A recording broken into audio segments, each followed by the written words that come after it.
ملا وجہی کے شاہکار صبرس پہ آج گفتگو ہوگی۔ ملا وجہی کے بارے میں سوانحی کوائف تو تقریباً ناپید ہیں، ملتے ہی نہیں ہیں۔ کچھ بنیادی باتیں جو کہہ سکتے ہیں ان کے بارے میں وہ یہ ہے کہ 1562 میں ان کی پیدائش ہوئی ہے اور 1659 میں ان کا انتقال ہوا ہے، اور آباء و اجداد خراسان سے آئے تھے، لیکن ان کی پیدائش بہرحال دکن میں ہی ہوئی ہے۔ اب یہ نہیں معلوم دکن میں کہاں ہوئی ہے، تلنگانہ میں ہی کہیں ہوئی ہوگی، جیسا ان کی شاعری کے آثار سے محسوس ہوتا ہے۔ اور ایک بات یہ بھی کہہ سکتے ہیں کہ اسد اللہ ان کا اصلی نام تھا۔ اس سے زیادہ بہت کچھ ملتا نہیں ان کے بارے میں۔ ایک بات اور پورے وثوق سے کہی جا سکتی ہے کہ قطب شاہی دور کے شاعر ہیں، اور قطب شاہی بادشاہوں میں سے 4 بادشاہوں کا دور انہوں نے دیکھا ہے،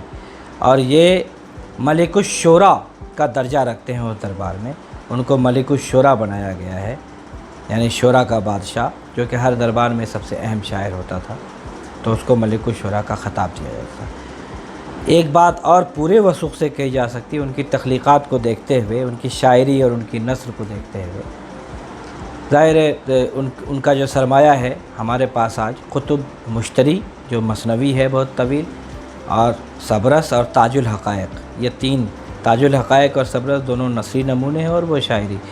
ان کو دیکھتے ہوئے یہ بات پورے وثوق سے کہی جا سکتی کہ بنیادی طور پر بہت بڑے عالم ہیں،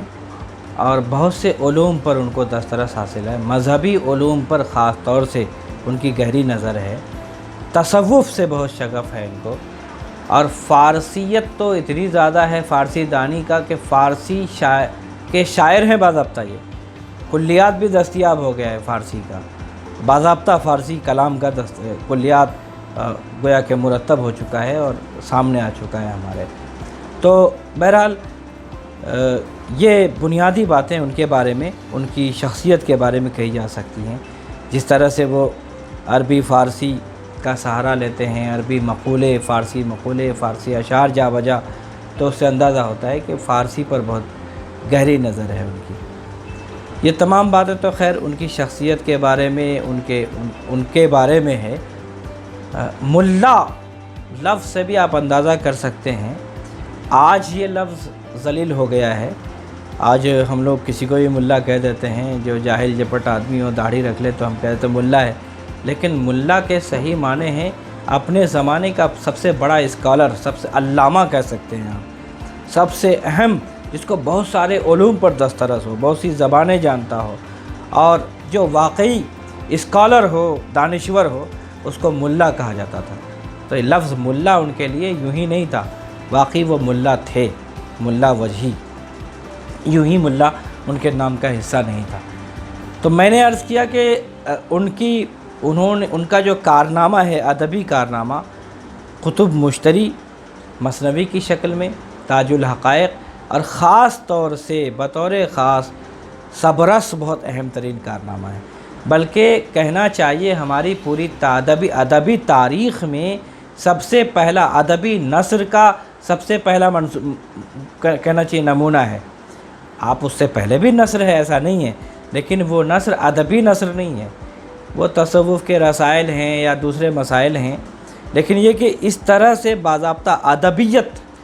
اگر کسی نثر میں ہمیں نظر آتی ہے تو وہ سب سے پہلا نمونہ ہمیں بہرحال تسلیم کرنا پڑتا ہے پوری تاریخ میں، کہ سب سے پہلا ادبی شاہکار، سب سے پہلی ادبی نثر صبرس کی شکل میں سامنے آتی ہے۔ صبرس ہے کیا چیز؟ کہنے کو تو یہ ترجمہ ہے، ترجمہ نہیں تو کم سے کم اخذ تو کیا ہی ہے، کہنے کو اخذ کس سے کیا ہے یا ماخوذ کس سے ہے، ترجمانی کس کی ہے؟ محمد یحییٰ ابن سیبک نیشاپوری، فتاحی نیشاپوری، محمد یحییٰ ابن سیبک فتاحی نیشاپوری کی جو مثنوی ہے دستور عشاق، اور اسی کا خلاصہ خود انہوں نے فارسی میں لکھا، قصہ حسن و دل، اس سے ماخوذ ہے یہ کہانی۔ یا یہ تحریر، لیکن یہ صرف ماخوذ ہے، سب کچھ ان کا اپنا ہے، اپنے قالب میں ڈھالا ہے، انہوں نے پوری کہانی اپنی بنائی ہے، لفظیات اپنی ہے، زبان اپنی ہے، جملے اپنے ہیں، پورا خاکہ اپنا ہے، صرف ماخوذ ہے قصہ وہاں سے بہرحال، یا کہنا تھیم بہت حد تک کہنا چاہیے، اس سے رشتہ بھی ہے اس متن سے، لیکن اس طور پر نہیں ہے، بلکہ اس سے بھی پیچھے جائیے۔ بعض محققین کا کہنا ہے کہ خود محمد یحییٰ ابن سیبک فتاحی نیشاپوری کی دستور عشاق جو ہے وہ اپنی نہیں ہے، وہ بھی ماخوذ ہے بہار کے ایک سنسکرت ڈرامہ نگار ہیں چندر پربودھ چندر رودے، ان کے ڈرامے کا نام ہے، اور چندر مشر نے یہ کا ڈرامہ ہے، یہ اس سے ماخوذ یہ فتاحی نیشاپوری کی جو مثنوی ہے دستور عشاق، بعض محققین کا کہنا یہ ہے، لیکن خیر اب ہمیں ابھی اس طرف جانا مقصود نہیں ہے، ابھی ہمیں سبرس سے متعلق گفتگو کرنی ہے۔ سبرس کیا ہے؟ پہلا سوال تو یہ ہے، سبرس اردو کا پہلا ڈرامہ ہے، سبرس اردو کی پہلی تمثیل ہے، باضابطہ تمثیل، ادبی تمثیل، سبرس اردو کا پہلا انشائیہ ہے، اور سبرس اردو میں فارسی سے ترجمے کا بھی اولین نمونہ ہے، کچھ ترجمے اور بھی آئے ہوں گے لیکن اس طور پر سامنے نہیں آئے، ترجمانی کہہ لیجئے اس کو بلکہ، تو اس کی کئی حیثیت ہے سبرس کی۔ پہلی حیثیت میں نے عرض کی کہ یہ بہرحال ایک تمثیل ہے۔ تمثیل کس کو کہتے ہیں؟ یہ واضح ہے، جب کچھ غیر مشخص مجرد چیزوں کو مشخص کر دیا جاتا ہے، انسانی روپ میں پیش کر دیا جاتا ہے، چاہے وہ چرند و پرند ہوں، چاہے اور دیگر چیزیں ہوں، مثلا انسان درخت کو بھی اس نے مشخص کیا تھا، وہ بھی انسانوں کی طرح چلتا پھرتا بولتا ہوا دکھائی دے سکتا ہے آپ کو، یا انسانی اعضاء جیسے آنکھ، دل اور دوسری چیزیں، یا کچھ ایسی چیزیں جو مجرد ہیں، دکھائی نہیں دیتی، محسوس ہوتی ہیں، درد یا حسن یا عشق، یہ جذبات ہیں، خوف، اس کو بھی کردار، حرص، طمع، اس کو بھی کردار بنا دینا، مشخص کر دینا، انسان کی طرح چلتا پھرتا دکھانا، اس طرح کے غیر مشخص، غیر مجسم اور مجرد کردار 76 ہیں کل، 76 کردار کو تمثیل کے طور پر پیش کیا ہے سبرس میں۔ اور تمثیل ہے کیا چیز؟ ان مشخص کرداروں کے ذریعے سے ایک نصیحت، اس کو علامت بنا کر کے، اس کو استعارہ بنا کر کے اس سے ایک نصیحت حاصل کرنا، کہ نظر نے یہ تلقین کی، دل نے یہ کہا، حسن نے یہ کہا، وغیرہ وغیرہ۔ تو تمثیل میں جو چیزیں نظر آتی ہیں وہ ہو بہو نہیں ہوتی ہیں، وہ علامتی طور پر ہوتی ہیں، اور حکایت میں وہ ہو بہو ہوتی ہیں، وہاں علامت اور استعارہ نہیں ہوتا۔ تو یہاں سبق حاصل کرنا مقصود، اخلاقی نصیحتیں حاصل کرنا مقصود ہوتا ہے۔ تو سبرس کا بھی بنیادی مقصد ہے اخلاقی سبق حاصل کرنا یا اخلاقی درس۔ اس میں 76 کردار جو مجرد ہیں اس کو مشخص اور مجسم کیا ہے، انسانوں کی طرح یہ چلتے پھرتے آپس میں باتیں کر رہے ہیں، اس میں دل ہے، اس میں نظر ہے، حسن ہے، عشق ہے، حرص ہے، طمع ہے، دل ہے، اور اسی طرح سے بہت سے کردار ہیں، غمزہ اور ہمت، صبر اور ناموس اور عصمت، عشوہ، یہ سب کردار ہیں وہاں۔ خیال بھی ایک کردار بن کے ابھرتا ہے، اور ان کا مکالمہ بھی ہوتا ہے، ان کی کہانی بھی ہوتی ہے۔ تو یہ پورا، بلکہ کہنا چاہیے کہ انہوں نے تو عقل کو بادشاہ بنا دیا ہے، اور پوری ایک سلطنت ہے، اور آب حیات کی تلاش میں نکلا ہے، یہ پورا قافلہ ہے اور پوری کہانی ہے، بہت دلچسپ کہانی انہوں نے گڑھی ہے۔ تو تمثیل ہے پوری، اور داستان اس لیے کہ بہرحال کہانی ہے، بہرحال وہ داستانی عناصر اس میں موجود ہیں، کہیں نہ کہیں رزم بھی ہے، بزم بھی ہے، حسن و عشق بھی ہے، اس طور پر مافوق الفطری عناصر نہیں ہیں، لیکن کہیں کہیں اس کی کارفرمائی بھی ہے۔ طلسم و سحر کی کارفرمائی بہت کم ہے، لیکن بہرحال ایک ماورائی دنیا تو ہے، وہاں کی سیر ہے، تخیل کی دنیا بہت مستحکم ہے وہاں۔ اصل مقصد، اصل موضوع اگر کہا جائے، مرکزی موضوع تو تصوف ہے، تصوف کی تعلیمات ہیں، کہ انسان کو کس طرح سے اپنے دل کو پاک کرنا چاہیے تمام حرص و طمع سے، تمام برائیوں سے، اور ظاہر ہے کہ خدا سے ہی اس کو اصل محبت کرنی چاہیے، اور خدا کی مخلوق کے ساتھ اس کا رویہ کیسا ہونا چاہیے، بنیادی موضوع دنیا کی ناپائیداری وغیرہ وغیرہ۔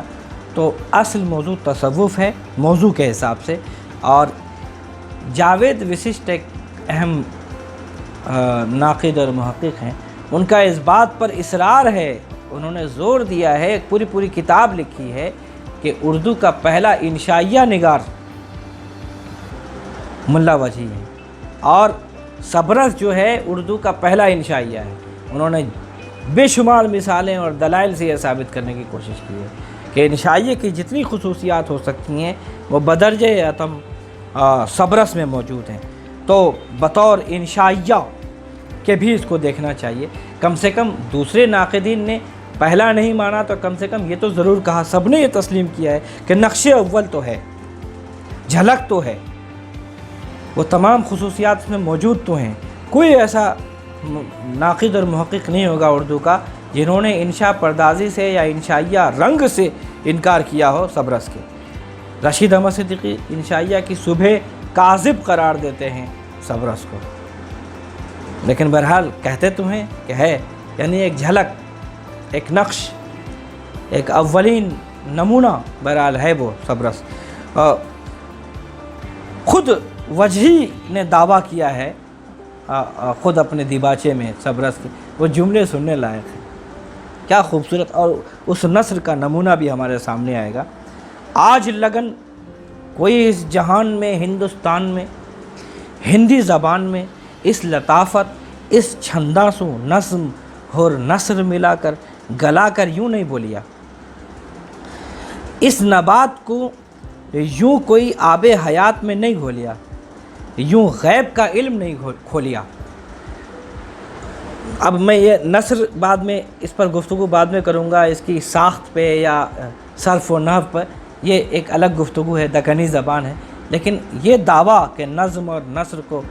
کہ امتزاج سے میری نثر پیدا ہوتی ہے، یہ دعویٰ یوں ہی نہیں ہے ان کا، اور یہ کہنا کہ گویا کہ اس نثر میں آب حیات کسی کیفیت ہے، یا یہ کہنا کہ جیسی لطافت اور جیسی ہندویت اس میں ہے وہ کہیں اور نہیں ملے گی، اس کی چاشنی آپ کو دوسری جگہ نہیں ملے گی، بالکل بلا مبالغہ انہوں نے درست کہا ہے، بجا کہا ہے، جا بجا تشبیہات و استعارات اور تلمیحات اور ایک عجیب کنایاتی فضا اور مسجع مقفع اسلوب اور ایسی دلکشی، بہرحال آپ کو بہت کم نثر میں ملے گا۔ نثر کا اعلیٰ نمونہ، اس کے شاہکار نمونہ کر سکتے ہیں۔ کہاں سے جملہ سناؤ، سنیے ایک جملہ صبرس کا، پیدا کیا زمین، پیدا کیا آسمان، کیسی صاف نثر ہے اور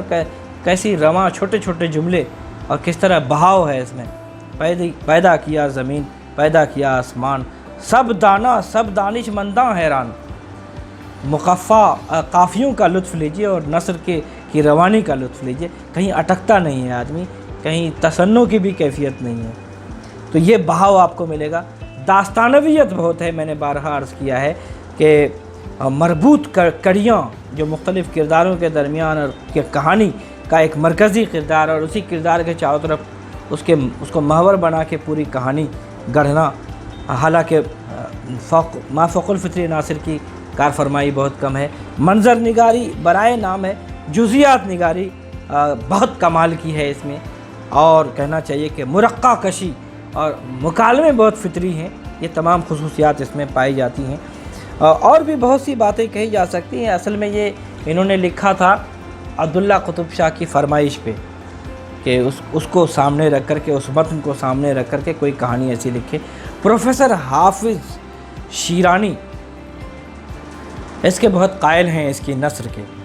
صبرس کے بہت، اور انہوں نے اس کی خصوصیات پر بہت تفصیلی گفتگو کی ہے۔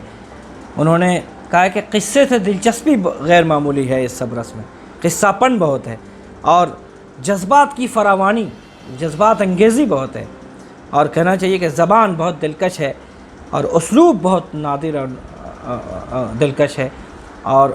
مسجع مقفع اسلوب کی نمائندگی ہوتی، قافیہ بند اسلوب جو ہے، مقفع اسلوب، اس کی بہترین اس کا بہترین نمونہ ملاحظہ کریں آپ، ایک چند جملے سنیے سبرس سے۔